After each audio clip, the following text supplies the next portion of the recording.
The Hells Angels biker heard the little girl whisper, "Don't leave me," in the whiteout, and his answer shook the storm. Hello everyone. Before we begin today's story, I have a small favor to ask. Please hit subscribe and turn on the notification bell so you never miss our channel's new videos. It's quick, free, and the best way to support us in bringing you more dramatic stories. Your support means the world to us. Where are you watching from? Drop your city or country in the comments below. Thank you very much. It was the kind of storm that made people lock their doors and huddle up by their fireplaces. The kind of whiteout that blanketed the world in a thick, suffocating silence, broken only by the howl of the wind. On that fateful night, Marcus Steele Thompson, a veteran Hells Angels biker, was riding through the blizzard, the headlights of his Harley-Davidson barely cutting through the heavy snow. He had seen his fair share of storms, but this one felt different. The roads were slick with ice, and visibility had dropped to almost nothing. His fingers gripped the handlebars tightly, the cold seeping into his leather gloves as the wind bit at his face. He knew he needed to find shelter soon. Just as he was about to pull off the road, he saw something in the distance, a dark shape against the whiteness. At first, he thought it was just a pile of snow, but as he got closer, his heart skipped a beat. There, lying in the snow, was a small figure. It was a little girl, no more than 7 years old, her tiny form curled up in the snow, shivering uncontrollably. Her clothes were soaked through, and she was barely moving. Marcus slammed the brakes, his bike skidding to a halt just a few feet away from her. His first instinct was to keep going. He had been taught all his life to never get involved, to never show weakness, especially not in a world as brutal as his. But something about the way the girl looked up at him, her wide, terrified eyes, stopped him cold. She looked so small, so fragile in the storm, and something in her gaze broke through the walls he had built around himself over the years. "Hey," he called out, his voice rough from years of yelling. Over roaring engines. "Can you hear me?" The little girl whimpered, her voice barely a whisper. "Please, don't leave me." Her words pierced through him like a knife. Marcus felt a tightness in his chest that he hadn't felt in years. He had spent his entire life as a Hells Angel, a man known for his toughness and his ability to survive, but in that moment, he wasn't the hardened biker anymore. He was just a man faced with a little girl who needed help. Without thinking, he swung his leg over the bike and rushed to her side. She was barely conscious, her body trembling violently from the cold. He quickly pulled off his leather jacket and draped it over her, trying to shield her from the snow. "I won't leave you," he promised softly, the words feeling foreign on his tongue. "I'm not going anywhere." The girl's eyes fluttered, and for a brief moment, she seemed to relax, her small hand reaching out for his. Marcus scooped her up in his arms, his heart racing. He didn't know where he was going to take her, but he couldn't leave her out here in the storm. He couldn't abandon her, not after hearing those words. As he carried her toward his bike, he knew his life had just changed in a way he couldn't fully comprehend. The storm raged on, but for the first time in years, Marcus felt something other than the cold. It was a feeling he hadn't had in a long time. It was warmth. "I won't leave you, little one," Marcus whispered softly, tightening his grip on the girl as he made his way to his Harley. The storm was growing worse, the snowflakes swirling around them in a white frenzy. It was almost impossible to see more than a few feet in front of him, but Marcus's instincts kicked in. He had been in worse situations before, but this felt different. He was not just fighting for his own survival this time. He was carrying a child, a little girl who had been abandoned by the cold world, left to die in the snow. He couldn't let that happen. He couldn't leave her behind. As he carefully placed her on the back of his bike, he heard her weak voice again. "Thank you," she whispered, her words barely audible over the howling wind. He adjusted her position, making sure she was wrapped tightly in his leather jacket. His fingers shook, not from the cold, but from a feeling he hadn't experienced in years. He had been a Hells Angel for too long, living a life where emotions were a weakness. But in this moment, the weight of the little girl's life in his hands broke through his hardened exterior. "Hold on tight," he muttered, starting up the bike. The engine roared to life, cutting through the silence of the storm. With one hand on the throttle, Marcus carefully steered the bike, his other hand wrapped firmly around the girl, making sure she was secure. The wind howled in his ears, but he didn't hear it. All he could hear was her breathing, shallow but steady, her small chest rising and falling against his back. He pushed forward through the snow, knowing he needed to find shelter. His garage was only a few miles away, but in this weather, it might as well have been 100.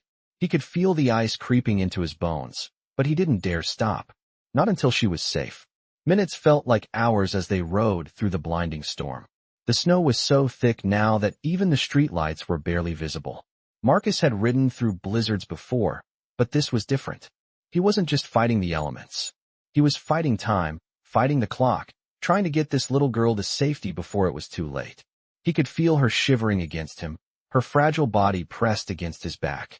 The cold was seeping into her, and Marcus knew he had to get her inside, fast. His mind raced as he scanned the road ahead, looking for any sign of shelter. And then, through the snow, he saw it. The faint outline of his garage in the distance. A wave of relief washed over him, and he revved the engine, pushing the bike forward with everything he had. He couldn't afford to waste another second. As they reached the garage, Marcus pulled the bike into the small parking area and shut off the engine. He quickly dismounted and helped the little girl off the bike, her legs wobbling beneath her as she tried to stand. She was barely able to keep herself upright, but Marcus's strong arms supported her, guiding her into the warmth of the garage. The moment they stepped inside, Marcus could feel the change in the air. The temperature was warmer, the wind no longer biting at their skin. He quickly locked the door behind them, making sure they were safe from the storm outside. As he led the girl to a small couch in the corner of the room, he could see her shivering, her skin pale and lips blue from the cold. Marcus's heart ached at the sight. He had seen a lot in his time, but nothing hit him as hard as this. A little girl, alone in the storm, just like he had been once. He knelt beside her, pulling off his gloves and coat. "I'm going to get you warm," he said, his voice softer than he expected. "Just hold on for a minute." He quickly rummaged through his cabinets, finding a few blankets and a small heater. He wrapped the blankets around her, turning on the heater to warm the room. The girl was still trembling, her eyes barely open. "What's your name?" Marcus asked, trying to get a sense of who she was. Her voice was weak, but she managed to answer. "Emily," she said softly. "I'm Emily." Marcus nodded, his throat tight. "Emily, you're safe now. I'm not going to let anything happen to you." He sat next to her, watching as her breathing slowed and the color began to return to her cheeks. He couldn't explain it, but something about this moment made him feel different. It wasn't just about the girl, it was about him too. For the first time in years, he didn't feel so alone. He had been a Hell's Angel for too long, always living for the next fight, the next rush. But now, with Emily by his side, he realized there was more to life than just surviving. He was finally starting to understand what it meant to protect someone, to care for them. The sound of the storm outside began to fade as Emily's breathing steadied. Marcus sat in silence, watching over her. He had no idea what would come next, but in that moment, he knew one thing for sure. He wasn't going anywhere. Not this time. I sat beside Emily, watching as the heater hummed softly, slowly filling the room with warmth. Her breathing was steady now, and the color had returned to her cheeks, but her eyes were still wide and uncertain. Marcus couldn't shake the feeling that something had shifted inside him, something deeper than just the instinct to help. This was different. She was different. He had been a biker for most of his life, a member of the Hells Angels, known for his fearsome reputation. But now, sitting in his garage, alone with a little girl he had barely met, he was beginning to question everything he had known. His entire life had been about survival, about moving forward with no real attachments. But Emily, she was different. Her vulnerability, her trust in him, it was breaking down the walls he had spent years building. He could see the scars in her eyes, the pain she had experienced in such a short life, and it pulled at him in a way he couldn't explain. "I'm scared," Emily whispered, her small voice breaking the silence. Marcus turned to look at her, his heart tightening. She had been through so much already, and here she was, still holding on to hope. "I know you are," Marcus said, his voice softer than he had ever heard it. "But you're safe now. I'm not going to let anything happen to you." Emily looked at him with a mixture of trust and fear, her eyes wide and searching. "Why did you help me?" she asked, her voice barely above a whisper. "I don't know if I could have helped myself." Marcus felt his throat tighten at her words. "Because I couldn't leave you out there. You were alone. No one should be alone in a storm like that." He shifted closer to her, trying to ease the discomfort she was feeling. "You're not alone anymore, Emily."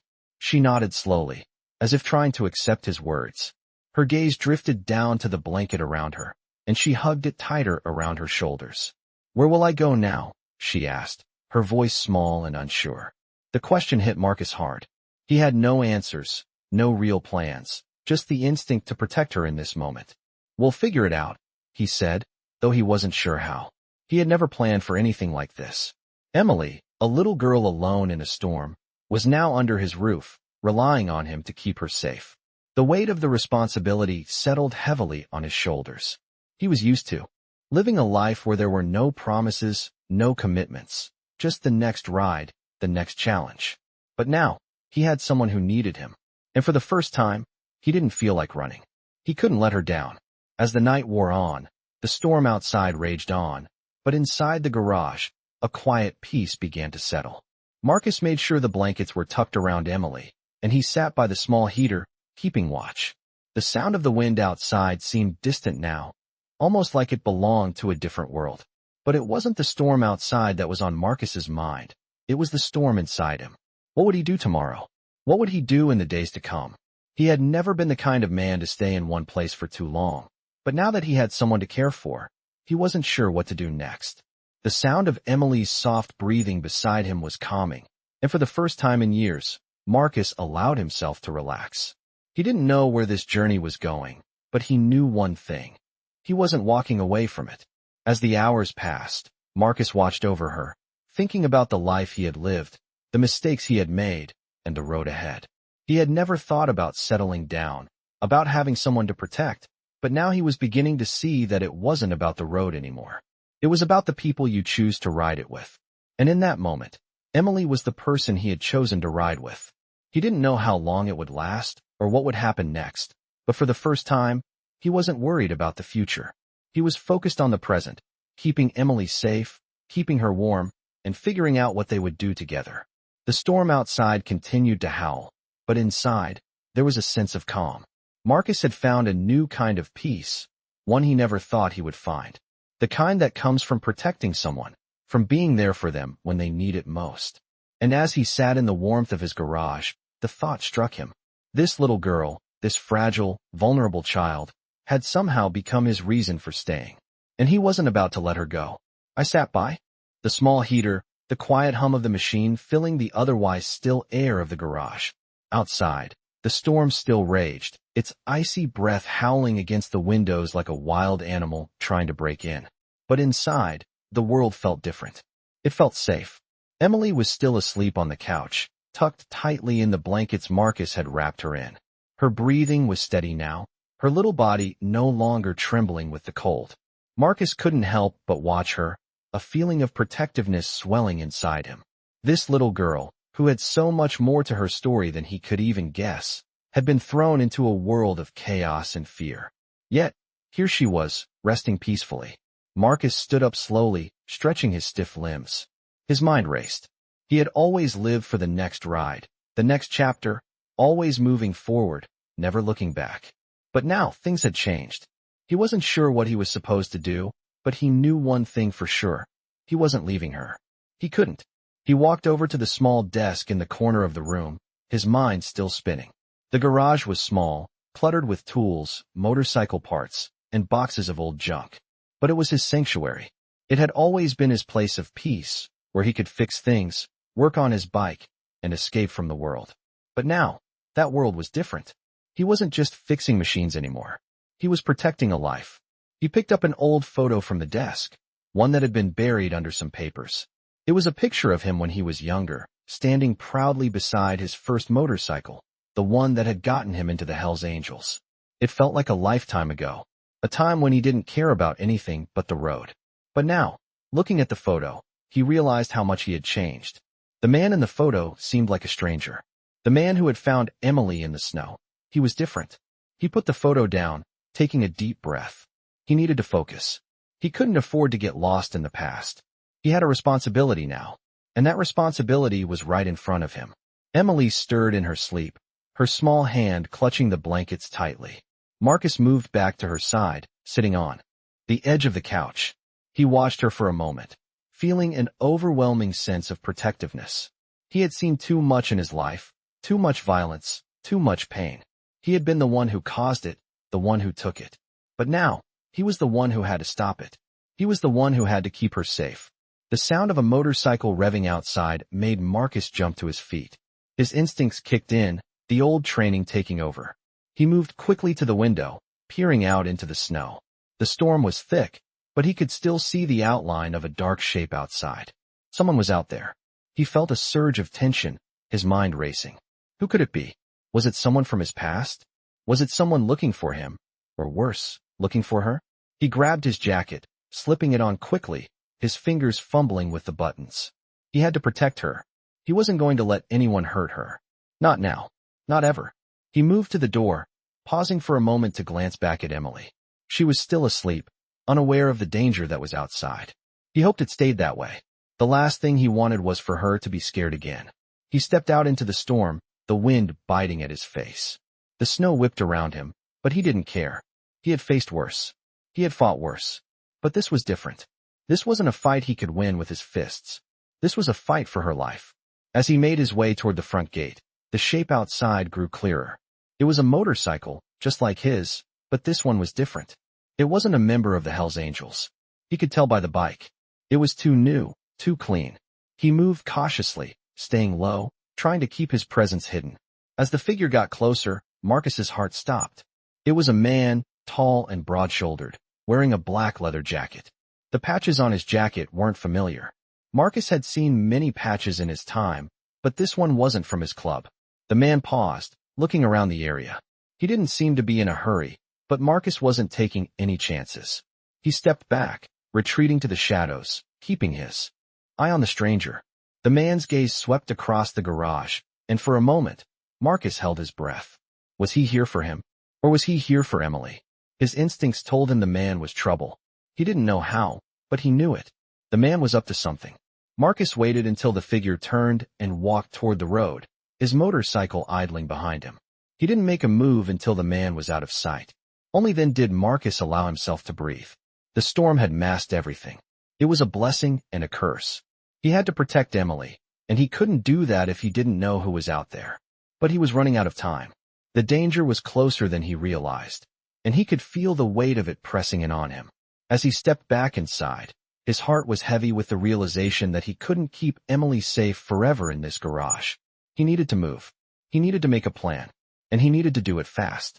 I stood in the garage, the weight of the storm still pressing against the walls like it was trying to break through. The wind howled outside, but inside, there was a different kind of storm brewing. Marcus felt it deep in his chest. This was more than just about survival anymore. This was about Emily. He couldn't shake the feeling that things were changing faster than he could keep up. He had spent his life with the Hells Angels, always on the move, always avoiding anything that could slow him down. But now, with Emily in his care, everything was different. He couldn't just ride off into the night anymore. He had responsibilities. Responsibilities he wasn't sure he was ready for. But he knew one thing. He wasn't turning back. He had to protect her. Emily was still sleeping, her breathing steady, but Marcus knew that wouldn't last forever. The storm was relentless, and he couldn't let her stay in the garage for much longer. She needed real help.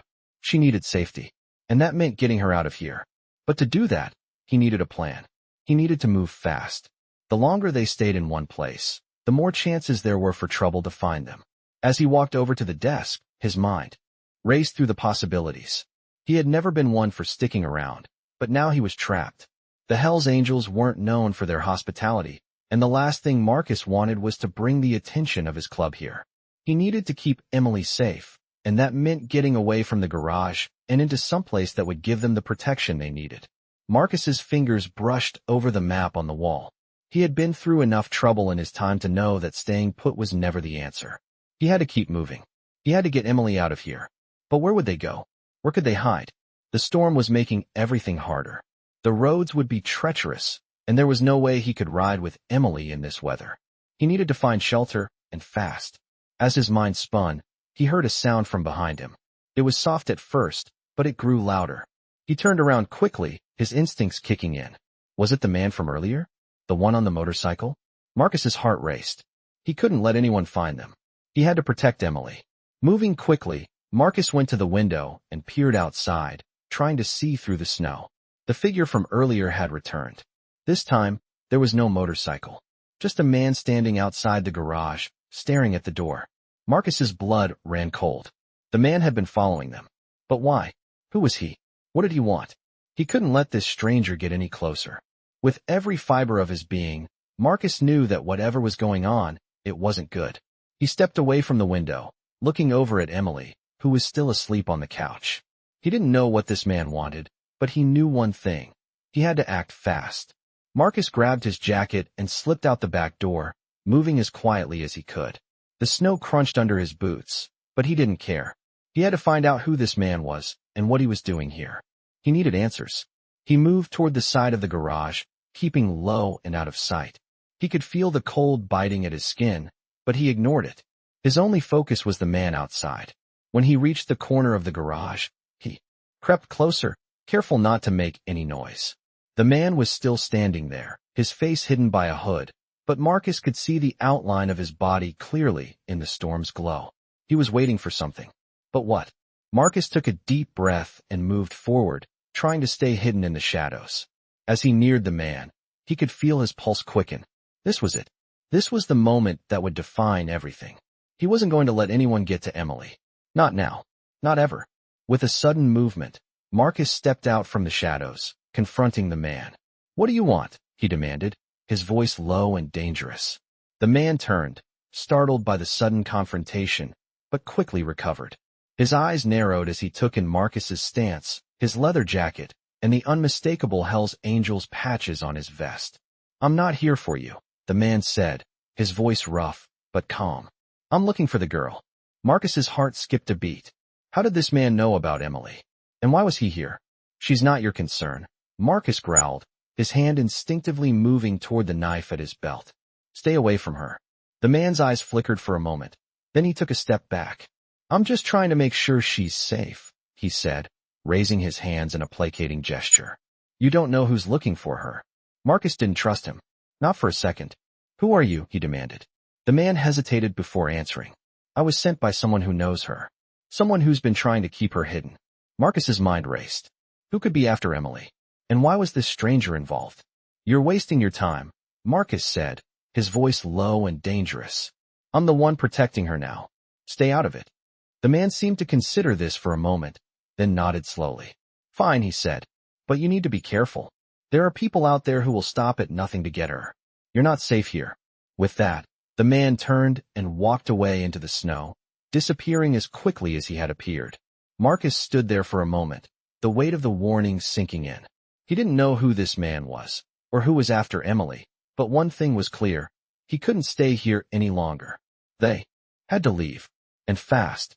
I stood still, the weight of the stranger's warning echoing in my mind. His words rang in my ears as I watched him disappear into the storm, his figure vanishing into the night like a shadow. "You're not safe here," he had said. The words were simple, but they carried a weight that I couldn't ignore. Emily was depending on me now. She was safe for the moment, resting in the warmth of the garage, but for how long? I couldn't stay here. I couldn't risk it. I walked back inside, the door creaking as it closed behind me. The warmth of the garage hit me, but it felt different now. It felt suffocating, like a trap closing in. Emily was still asleep, curled up in the blankets I had wrapped around her, looking so small and vulnerable. I had promised her I wouldn't leave her, and I meant it. But the truth was, I was running out of options. There were people after her, people who wouldn't stop until they had her. And I didn't know who they were or what they wanted, but I couldn't let them find us. I couldn't let them take her. I couldn't let them take me, either. The Hell's Angels had their own rules, their own way of doing things, but this wasn't about that anymore. This was about keeping Emily safe. I had to get her out of here. The question was, where could I take her? I had no family to turn to. No friends. My brothers in the club wouldn't understand. They wouldn't care. To them, I was just another soldier in the war, another piece of the puzzle. But Emily, she was innocent. She didn't deserve this. She deserved a life, a chance to grow up without fear, without looking over her shoulder every minute of every day. I had to find that for her. But the question still lingered. Where? I paced back and forth in the garage, my mind racing. I needed to leave. I needed to keep her safe. And I needed to do it now. As I turned to look back at Emily, her small face illuminated by the dim light of the garage, a surge of determination washed over me. I wasn't going to let anyone take her. Not now. Not ever. I walked over to the workbench and grabbed my phone. It was a cheap burner, but it was the only thing I had left that might help. I didn't have time for games, and I didn't have time to wait for answers. I needed help. I dialed the number I had hoped I would never have to call. It rang once, then twice. On the third ring, the line clicked. Yeah, a voice growled on the other end. I didn't recognize it, but I knew what it meant. It meant I wasn't alone in this. It's Steele, I said, my voice low. I need help. There was a long pause. Then, the voice on the other end replied, "You're in deep, aren't you?" "Deeper than I've ever been," I said, my hand tightening around the phone. "I've got a kid. She's in danger, and they're coming for her. I need a place to hide her." The voice on the other end let out a sharp breath. "You're not just talking about a little trouble, are you?" I shook my head, even though he couldn't see it. "No, this is big. Too big." Another pause. Then the voice said, "I know a place. It's out of the way, off the grid. I'll send you the location. But you'll owe me for this." "I'll do what I have to," I said, my voice filled with resolve. "Just get me the location." A few moments later, the phone beeped, signaling the text message had arrived. I looked at the screen, reading the address. It wasn't far, but it was deep in the woods, far enough that no one would find us easily. It was perfect. "I'll head there now," I said, shoving the phone back into my pocket. I turned and looked at Emily once more. She was still asleep, unaware of the danger that still hung in the air. I grabbed my jacket and started gathering what little supplies I had, just the essentials. A change of clothes, some cash, and the few tools I had left in the garage. I couldn't take much. I had to move fast.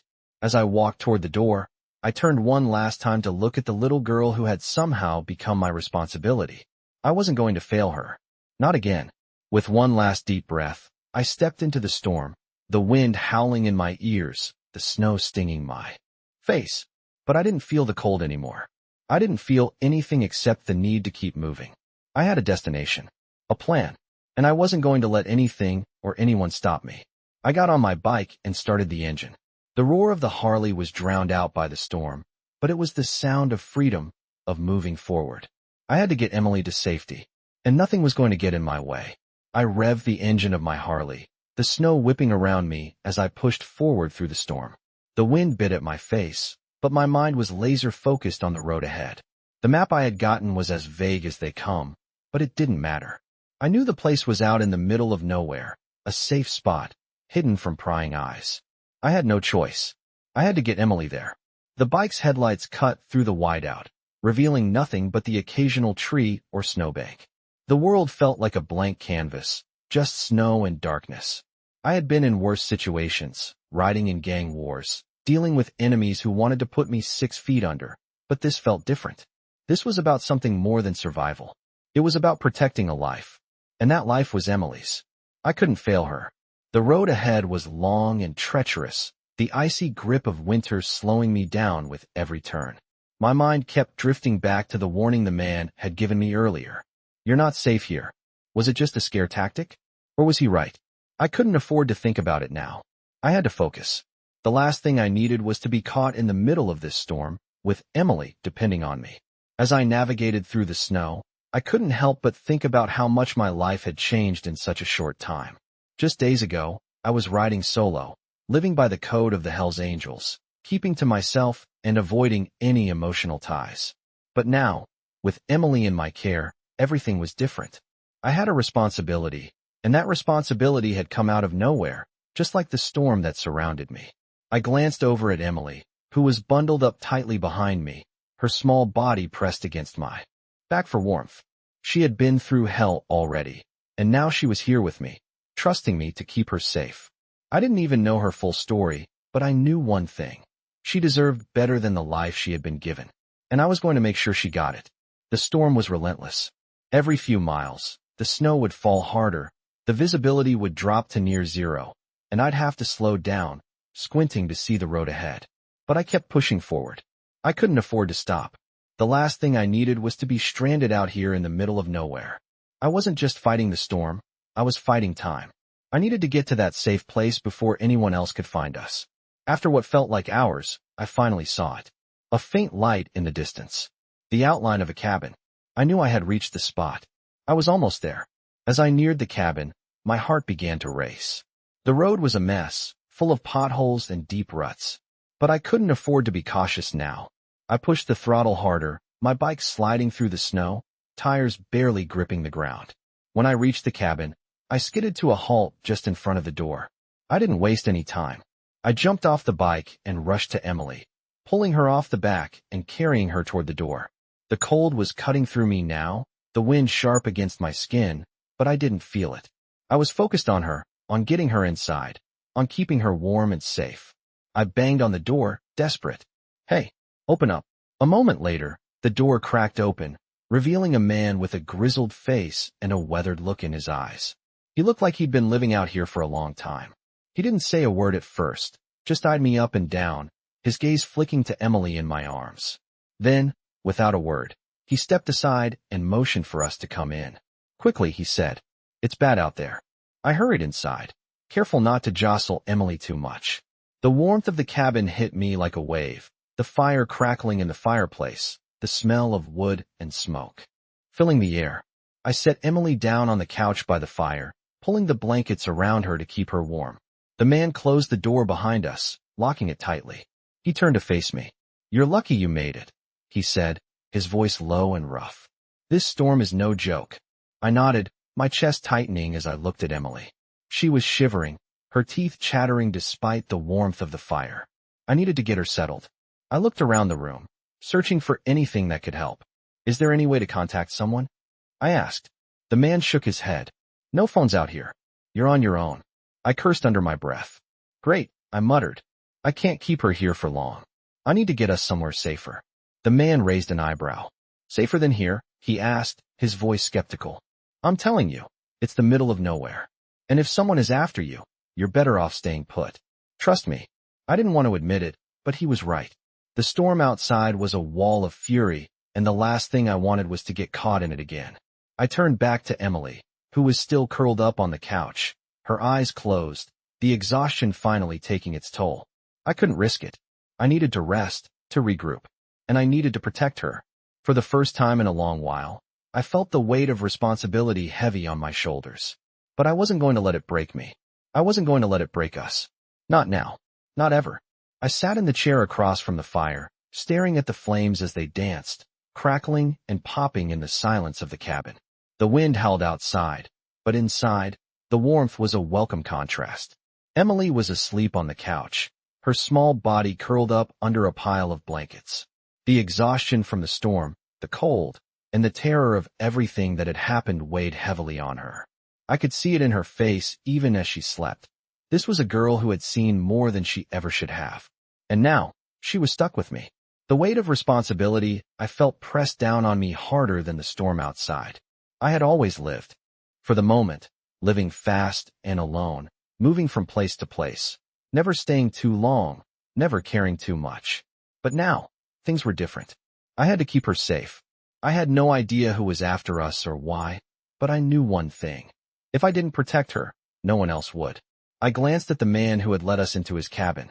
He was standing near the window, his eyes scanning the snow outside, watching for any sign of movement. He hadn't said much since we arrived, but I could tell he was concerned. He had the look of someone who had been through this kind of situation before. "You're going to need to keep your guard up," he said finally, his voice low. "If anyone's coming, they'll be here soon." His words hit me like a punch to the gut.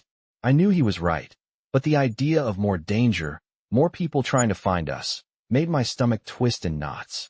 "We can't stay here forever," I said, my voice grim. "We need to get her out of here." The man turned to face me, his expression serious. "You're right, but you can't go out there in the storm. Not like this." He glanced at Emily. "She's not the only one who needs rest. You do too." I didn't want to admit it, but he was right again. I hadn't slept in days. The constant stress, the fear for Emily, the anxiety of the unknown, it was all starting to take its toll on me. My body ached, and I was barely keeping it together. I looked at Emily once more, her small chest rising and falling with each steady breath. She was so vulnerable, so innocent in all of this. She didn't deserve any of it. What if they find us here? I asked. What if they come for her? The man gave a slow shake of his head. They might, but they're not going to get her. Not as long as you're here. You're a Hell's Angel. You're tougher than most of them. I stood up, my legs stiff from sitting for too long, and walked over to Emily. She looked so peaceful in her sleep, her face soft, untroubled by the chaos that surrounded her. But I knew that wouldn't last. There were too many forces at play, too many people after her, and I was starting to realize just how far I'd have to go to keep her safe. I knelt down beside her, brushing a stray lock of hair from her face. I'm going to keep you safe, I whispered, more to myself than to her. I promise. As I stood up, I turned to face the man again. Where's the best place to go? I asked. You're not going to be able to get far in this weather, he said. But there's a place a few miles from here. A cabin. It's far off the grid. If you get there, you'll be safe for a while. I nodded, taking the information in. The idea of traveling through the storm again wasn't something I relished, but it seemed like our only option. How do I get there? The man gave me a knowing look, as if he'd been expecting the question. I'll take you there. But I'm warning you, it's not going to be easy. The storm is only going to get worse. And you're not going to be able to do it alone. I didn't want to ask for help. I was used to doing things on my own, relying only on myself to get through whatever life threw at me. But with Emily's life in my hands, I didn't have the luxury of pride. We leave as soon as the storm dies down, I said. The man nodded, his expression unreadable. You're going to need to be ready. And when we leave, you're not going to be able to come back. Not until it's safe. I understood. There was no going back now. The path ahead was uncertain, and the danger was closing in. But I wasn't about to let anyone take Emily. Not now. Not ever. As I turned back to Emily, I knew that I couldn't waste another minute. I had to keep moving. We had to keep moving. For her. For us. The road ahead was long, and the storm would test us, but I was determined to get her to safety. I didn't know how, but I would make sure she was safe. The thought of leaving her alone in this world, vulnerable and exposed, was something I couldn't live with. Not anymore. I stood near the cabin's window, watching the storm rage outside. The snow was relentless, the wind howling like a wild beast. Emily was still asleep on the couch, her small body cocooned in blankets, but I couldn't rest. I couldn't let myself relax. Every minute felt like a ticking clock, and the weight of what was coming pressed down on me. The man who had helped us, the one who knew this place, had gone to get supplies, leaving me with a heavy sense of urgency. I couldn't keep Emily here much longer. We had to leave once the storm died down, but how could I be sure we'd be safe? How could I protect her from whatever was coming? My life had been about surviving, about facing danger head-on, but this was different. This was about someone else. Someone who needed me to be more than just a tough biker. I wasn't sure I was ready for that, but there was no turning back now. I couldn't let anyone hurt her. My thoughts kept drifting back to the man who had warned me earlier. Whoever was after Emily wasn't going to give up. I had no idea who they were, but I couldn't let them find us. Not here. Not now. The clock was ticking, and every second we stayed in one place was a second closer to danger. The door to the cabin creaked open, and I turned, my instincts kicking in. The man had returned, carrying a large bag over his shoulder. He moved quickly, his face set in a serious expression. He didn't waste any time. We have to move, he said, his voice low. They'll be here soon. I nodded, my heart racing. It wasn't a question anymore. We didn't have the luxury of waiting. How far is it? I asked, grabbing my jacket and walking toward the door. About 5 miles, he said. But it won't be easy. The storm's getting worse, and the roads aren't safe. I glanced at Emily, still sleeping, unaware of the danger that was closing in. We don't have much choice, I said. Let's go. The man nodded, and we quickly gathered the few things we had. I picked Emily up carefully, making sure she was bundled up in the blankets, and we headed out into the storm. The wind was unforgiving, biting at my skin as I stepped into the snow, but I didn't care. I had a mission now. Keep her safe. That was all that mattered. As we walked through the blinding snow, the world felt eerily quiet. The only sound was the crunch of our boots against the snow. The storm seemed to be swallowing everything around us, but I didn't stop. I couldn't. Emily's safety was my responsibility now. I looked over at the man walking beside me. He was clearly familiar with this kind of weather, moving with a confidence I didn't have. His face was set, determined. Stay close, he said, his voice cutting through the storm. We need to keep moving. We can't afford to stop for long. I nodded, my grip on Emily tightening as I held her close to me. The cold was seeping through my jacket, but I didn't let it distract me. We had to make it to the cabin. I could feel the weight of the storm in the air, the tension of everything that was riding on this. Every step felt like a risk, but I wasn't going to let anything happen to her. As we walked, the man glanced over at me, his expression unreadable. "You're doing good," he said, his tone gruff but genuine. "This is the hardest part. Once we're there, we'll be safe. You'll have time to rest." But I knew that wasn't true. There was no such thing as safety, not really. Not when people were after you. We had to keep moving, keep running. There was no time for rest, no time for doubt. We had to get to that cabin. We had to stay ahead of whatever was coming. The man turned sharply, leading us off the main path and toward a narrow trail that led deeper into the woods. The snow was piling up faster now, the wind making it almost impossible to see more than a few feet in front of us. But he knew where he was going, and I trusted him. We had no choice. The wind howled even louder as we pushed through the snow, the temperature dropping with each step. But I wasn't going to stop. I couldn't. We kept moving, the storm surrounding us, trying to push us back, but we fought through it. Emily was still asleep in my arms, her body growing heavier as the cold began to affect her, but I couldn't slow down. Not until we were there. After what felt like an eternity, the trees began to thin out, and I could see the faint outline of the cabin in the distance. My heart surged with relief, but I knew it wasn't over. Not yet. We were close, but we weren't safe until we were inside. "Almost there," the man muttered, quickening his pace. The snow had become even thicker, the visibility almost gone. But we were so close now. With one last burst of strength, we made it to the door of the cabin. The man reached for the handle, throwing the door open with a force that startled me. We stumbled inside, and I quickly shut the door behind us, locking it tightly. We were inside, but I knew the storm wasn't over. Not by a long shot. I closed the door behind us, the heavy thud of it echoing in the quiet cabin. The storm outside roared louder, but it felt like a distant memory now. Inside, the warmth from the fire in the corner quickly began to sink into my cold bones, but I couldn't let my guard down. Not yet. Not while Emily was still depending on me.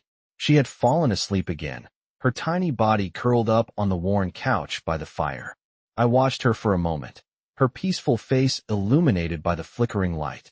I couldn't help but wonder what kind of life she had lived before all of this, before the storm, before the danger. The innocence she carried was something I hadn't seen in a long time. It was something I had forgotten. But as much as I wanted to focus on her, I knew the danger wasn't over. I had to keep moving, keep thinking. Whoever had been following us wasn't going to stop, and now that we were here, there was no telling who might show up. I walked over to the window, peering through the cracks in the old wooden shutters. The storm outside was still fierce, but it didn't matter. I knew we couldn't stay here forever. This wasn't a permanent solution. I needed to find out who was after Emily and why, and I needed to do it quickly. The man who had helped us earlier, he had disappeared into the snow after showing us the way. I wasn't sure if I trusted him entirely, but for now, he was the only ally I had. I couldn't afford to be suspicious of everyone. I turned away from the window and walked back over to the fire, my boots crunching softly on the wooden floor. The warmth was soothing, but it didn't make the tension in my chest go away. I wasn't a hero. I wasn't someone people looked to for help. But here I was, protecting a little girl, keeping her safe from whatever forces were out there. My life had been about survival, but now it was about something else. Something I didn't fully understand. The sound of the door creaking open snapped me out of my thoughts. I spun around quickly, my hand instinctively moving to my jacket, where I kept my gun. But when I saw who it was, I relaxed. The man from earlier stood in the doorway, shaking the snow from his coat. He didn't say anything at first, just took off his gloves and stepped inside. "You made it," I said, my voice colder than I meant it to be. "Yeah," he replied, his eyes scanning the room. "It wasn't easy, but I knew the storm wouldn't stop you." I glanced at Emily, who was still sleeping soundly by the fire. I felt the weight of the man's gaze on me. "She's safe for now," I said, "but I don't know how much longer we can stay here." He nodded, his eyes narrowing slightly. "You're right. This place won't hold up for long. You'll need to keep moving. The longer you wait, the more likely it is someone will find you." His words hit me like a slap. I had been hoping for a break, for a moment to breathe, but I knew he was right. We couldn't stay here forever. I ran my hand through my hair, frustration building inside me. I don't even know who's after us, I muttered, more to myself than to him. You're not the only one with enemies, he said, his voice soft but firm. People don't just disappear without a reason. If someone's after her, they have a reason. And you need to find out what it is before it's too late. I looked at Emily again. I wanted to give her a normal life, a chance to be a kid again. But that wasn't the life I could give her, not yet. Not with the storm still raging. Not with the unknown danger hanging over us. I turned back to the man. How do we find out who's after her? I asked, my voice steady, though my heart was pounding. I've been working on it, he said, his expression unreadable. I've been tracking some things, gathering intel. You won't be able to do it alone. You need more than just a cabin to hide in. I frowned, confusion mixing with the growing sense of urgency. What are you saying? He paused for a moment, his eyes darkening. You need to contact someone who can help you, he said quietly. But it won't be easy. And it's dangerous. I felt a chill run through me. I had never been the type to ask for help, especially not from anyone outside my circle. But the weight of Emily's safety pressed down on me. I couldn't do this alone. I ran my hand over my face, feeling the exhaustion pulling at me, but there was no time for rest. Who? I asked. Someone from my past, he said, his voice low. A guy who owes me a favor. He's got the resources to find out who's behind this, but getting to him won't be easy. And it'll take time. Time. I repeated, the word feeling like a weight in my chest. I don't have time. He nodded. I know. But it's the best we've got. I turned back to Emily, watching her sleep. She was safe, for now, but I knew the peace wouldn't last. What do I need to do? I asked. Keep her safe, he said. And wait. That's all you can do for now. The silence hung in the room like a heavy fog. I hated it. I hated not knowing what was coming next. Hated being stuck in this cabin with no clear path forward. But I had no choice. I had to trust the man. I had to protect Emily. And I wasn't going to stop until I did. I sat in the corner of the cabin, the fire crackling softly, its warmth doing little to melt the tension that gripped my chest. Emily was still sleeping, her breathing steady, but I knew it wouldn't last. The danger was real, and we weren't safe here. The man who had helped us was sitting near the window, his eyes scanning the dark, waiting. I had never been good at waiting. My life had been about movement, about action, but now I was stuck in this cabin, unsure of the next step. The uncertainty was eating at me. I needed to protect Emily, and I didn't know how. What's the plan? I asked the man, breaking the silence. He turned to me, his expression grim. You wait, he said simply. We don't have much choice right now. The storm's still too dangerous to move, and anyone who's looking for you will be out there, trying to figure out where you went. But once the storm clears up, we'll head out. Head out where? I asked. You'll need to contact the person I told you about, he said. I don't know who he is, but he has the means to help. He's got people and places you don't want to know about. I didn't like the sound of that. I don't trust anyone outside my circle, I said. I don't even know if I trust you. The man didn't react. He just gave me a steady look. You don't have a choice, he said, his voice quiet but firm. And neither does she. He nodded toward Emily, who was still asleep on the couch. His words hit me harder than I expected. He was right. Emily didn't have a choice. She had no one but me now. Fine, I said, my voice tight. But once the storm clears, we go straight to this guy. No detours. The man nodded. Agreed. I sat back, my mind racing. The weight of what was happening started to sink in. A little girl, who had already been through so much, was now depending on me. My instincts told me to keep moving, to find the answers quickly and get out of danger. But I had no idea how to do that. I was a Hell's Angel, used to living in the shadows, keeping to myself, riding solo. But now, with Emily, everything was different. I couldn't just run away from my problems anymore. I had to face them head on, no matter how dangerous it was. The man got up and moved to the door, peering outside into the storm. We're not alone, he muttered under his breath. My heart skipped a beat. I jumped to my feet. Who? I asked, my voice low and tense. The man didn't answer at first. He just stood there, staring out into the night. I'm not sure, he said finally. But I can feel it. We're being watched. I could feel the hairs on the back of my neck stand up. I didn't like the idea of someone watching us, not now. Not when Emily was with me. What do we do? I asked, my voice urgent. We stay quiet, he said. Don't make any noise. Don't give them any reason to know we're here. I nodded, moving to stand by Emily's side. I wasn't sure who was out there, but I wasn't going to let them get to her. The storm outside raged on, but inside, the air was thick with tension. Every minute felt like an hour. I looked over at the man. He had a faraway look in his eyes, as if he was listening for something beyond the storm. I knew he wasn't worried about the storm. He was worried about the people looking for us. I was too.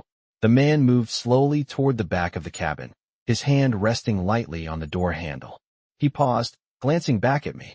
Get ready, he said, his voice quiet. I felt my heart pounding in my chest. Ready for what? Who was out there? What did they want? Before I could ask, the man stepped out into the night, disappearing into the snowstorm. I stood frozen, my hand resting on the knife at my belt. The storm howled outside, but it was the quiet inside the cabin that scared me. I couldn't hear anything, no footsteps, no voices, just the wind. But something told me that wasn't going to last. I looked over at Emily again. She was still asleep, but I knew that wouldn't last either. She had been through too much already, and I wasn't going to let anyone hurt her. Not while I was still breathing. I moved toward the door, slowly, cautiously. The man hadn't been gone long, but I wasn't going to wait for him to come back. I had to know what was happening. I reached for the door handle, my heart racing in my chest. Just as I was about to open it, I heard a noise outside. It was faint, but it was there. A soft crunching sound. Someone was out there, moving through the snow. I held my breath, listening. It was too dark to see anything, but I could feel the tension building. Whoever was out there was getting closer. I didn't know if it was the man or someone else, but I wasn't taking any chances. I opened the door a crack, just enough to peek outside. The storm was thick, the snow falling heavily, but through the white, I saw a shadow moving in the distance. A figure, and it was getting closer. My hand tightened around the doorframe. Who was it? Was it someone coming to help? Or was it someone coming to finish what they started? I couldn't take the risk of finding out. I slammed the door shut, locking it quickly, my heart racing. This wasn't over. The storm was just beginning. I stood frozen by the door, my heart racing in my chest. The crunching noise outside had stopped, and I couldn't hear anything now. I wasn't sure what I was expecting, who I was expecting, but I knew one thing for certain. It was too quiet, too still. I couldn't risk opening that door again without knowing who was out there. My hand tightened around the doorframe, and I glanced at Emily, still asleep on the couch, her face peaceful in the dim light from the fire. She was safe for now. I wasn't going to let that change. My mind was a blur of questions and uncertainty. Who was out there? Was it the man from earlier? Or had someone else found us, someone more dangerous, someone who knew exactly where we were? I couldn't keep waiting for answers. I needed to act. I grabbed my jacket and quickly slipped into my boots, trying to make as little noise as possible. My breath came fast and shallow, a mix of fear and adrenaline coursing through me. I wasn't sure what I was going to do next, but I had to know what was happening. I couldn't just sit here and wait for the storm to pass. As I made my way toward the window, I tried to steady my breathing. The room felt suffocating, the silence unbearable. I could hear the wind howling outside, but it was muffled, distant. The snow was thick and heavy, the night swallowing up everything in its path. I pulled aside the heavy curtains, peering out into the storm.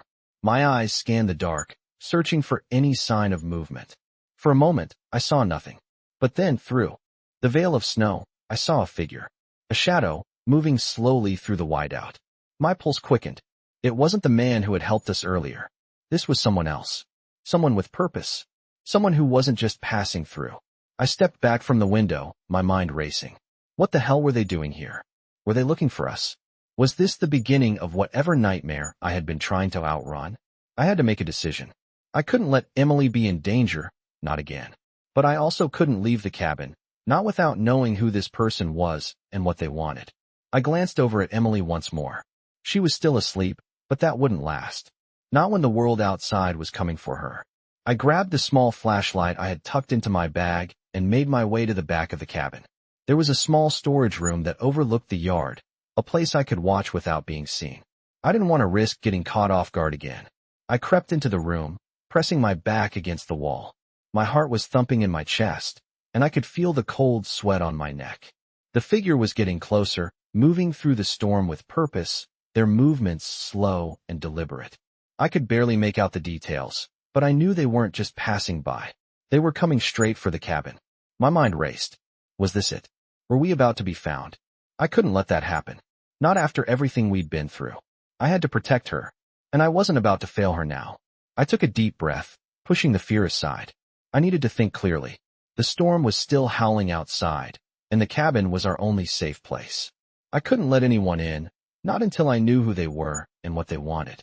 I watched as the figure moved closer to the door, and my hand instinctively reached for the knife at my side. It wasn't much, but it was all I had. The figure stopped in front of the cabin, their shadow casting a dark silhouette against the snow. They stood still for a moment, as if listening, as if sensing the danger that hung in the air. I held my breath, my grip tight on. The knife. They hadn't seen me yet, but I knew it was only a matter of time before they did. I didn't have much time. I had to act. Just as I was about to move, the figure turned, walking away from the door. My heart skipped a beat. What the hell? Why were they leaving? Was this a trick? Were they trying to draw me out? I didn't know, but I wasn't about to take chances. I waited in the shadows, listening for any sign that the person was still out there. It felt like hours passed in that silence, but in reality, it was only a few minutes before I heard the soft crunch of snow underfoot. Someone was still out there. They hadn't left. The person stopped again, standing just out of sight. I pressed myself further into the corner, trying to make myself as small as possible. I needed to be patient. I needed to wait for the right moment. But my mind was racing. I couldn't wait forever. This was it. This was the moment where everything changed. I had no idea who was out there, but I couldn't risk it. I moved quietly to the door, my heart pounding in my chest.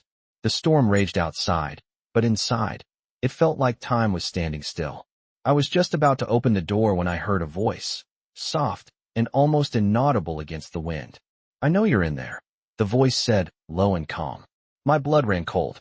They knew we were here. And now, they were coming for us. I stood frozen by the door, my breath catching in my throat as the voice outside repeated, low and calm, "I know you're in there." A cold chill washed over me, and I instinctively gripped the knife at my side. I wasn't sure who it was, but I had a feeling we were about to find out.